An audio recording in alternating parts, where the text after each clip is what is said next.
बहुत पहले खारकपुर नाम के राज्य में दयावान नाम का एक मछुआरा रहता था। वो हर रोज समंदर में जाके मछली पकड़ के फिर उन्हें बेचकर अपना जीवन व्यतीत करता था। एक दिन वो समंदर में जाकर मछली पकड़ रहा था। उसने जाल फेंका और जब जाल खींचने लगा तो उसे वो भारी लगा। उसने पूरा जोर लगाकर जाल को खींचा तो उसे जाल में एक जलकन्या दिखाई दी। उसके पूरे शरीर पर घाव थे। उसे देख दयावान अचरज में पड़ा और उसे बहुत दुख भी हुआ।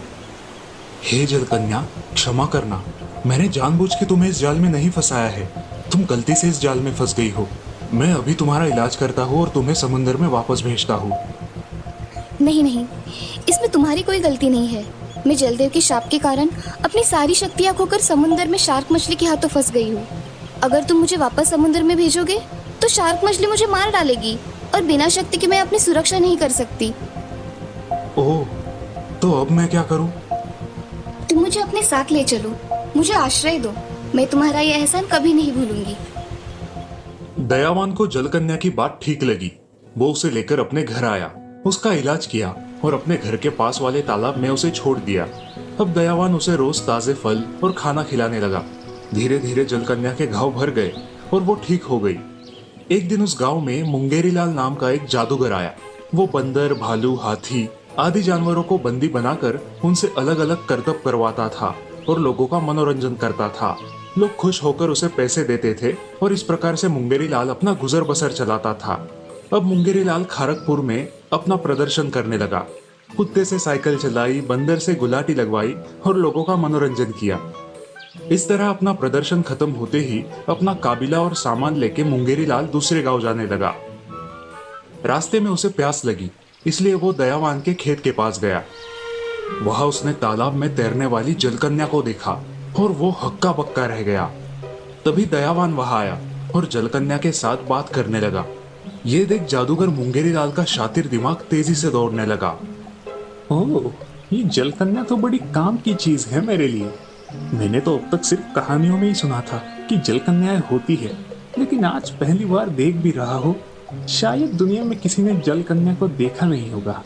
अगर मैं इस जलकन्या को चुरा लूं और इसका प्रदर्शन करूं तो लोग पागलों की तरह टूट पड़ेंगे और पैसों की बारिश होगी तो मैं मालामाल हो जाऊंगा। दयावान के वहां से निकलने के बाद मुंगेरीलाल तालाब के पास पहुंचा और जलकन्या को पुकारने लगा। हे जलपरी, कहाँ हो तुम? आ जाओ, मैं तुम्हारा पालन करूंगा, तुम्हें प्यार दूंगा। मेरी जान, जल्द आ जाओ। जादूगर मुंगेरीलाल की आवाज सुनकर जलकन्या पानी से बाहर आई। उसने तुरंत जाल फेंक कर जलकन्या को बंदी बनाया। फिर वो उसे अपने गोडाउन में ले गया। वहां एक कांच के बक्से में उसे रखकर वो बक्सा पानी से भर दिया। फिर उस बक्से को अपनी गाड़ी पे लाद कर उस गांव से निकल गया। जब दयावान वापस तालाब के पास आया तो वह जलकन्या को ना देखकर चिंतित हो गया। हो, ये जलकन्या कहाँ गई? कहीं मुझसे नाराज होकर चली तो नहीं गई? दूसरी ओर मुंगेरीलाल गांव गांव घूमकर जलकन्या का प्रदर्शन करके अच्छे खासे पैसे कमाने लगा। जलकन्या को देखने के लिए भीड़ होने लगी। राज्य के राजा रानी भी जलकन्या को देखने आए। मुंगेरीलाल ने जलकन्या के कांच के बक्से से कपड़ा हटाया। देखिए देखिए, कुदरत का अनोखा करिश्मा देखिए। ना कभी किसी ने सुना होगा, ना पहले कभी देखा होगा। जलपरी को देखते ही लोग हक्का बक्का रह गए और खुशी से तालियां बजाने लगे। जादूगर मुंगेरीलाल बहुत पैसे कमाने लगा।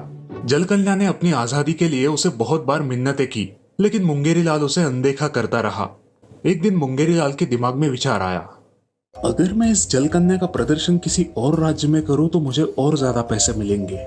हाँ, ये सोचकर मुंगेरीलाल जलपरी के बक्से को एक नाव में डाल के दूसरे देश में जा रहा था। तभी समंदर में बड़ा तूफान आया और मुंगेरीलाल की कश्ती पानी में डूबने लगी। ये सब देखकर मुंगेरीलाल डर गया और जोर जोर से चिल्लाने लगा। आखिर उसकी कश्ती पानी में डूब ही गई। तब जलकन्या का कांच का बक्सा समुंदर के एक बड़े पत्थर पे जाके गिरा और टूट गया। जलकन्या आजाद हो गई। वो तैरती हुई ऊपर की तरफ आने लगी। तभी उसने डूबते हुए मुंगेरीलाल को देखा और तुरंत वहां पहुंचकर उसे बड़े परिश्रम से पानी से बाहर खींच लाई। जब मुंगेरीलाल को होश आया तब उसे अपनी गलती का एहसास हो गया और उसने जलकन्या से माफी मांगी। हे जलकन्या, मुझे क्षमा कर दो। मैंने तुम्हारे साथ बहुत बुरा सलूक किया है, फिर भी तुमने मेरी जान बचाई। मैं तुम्हारे लिए कुछ करना चाहता हूँ। मुंगेरीलाल तुरंत जलकन्या को दयावान के पास ले गया।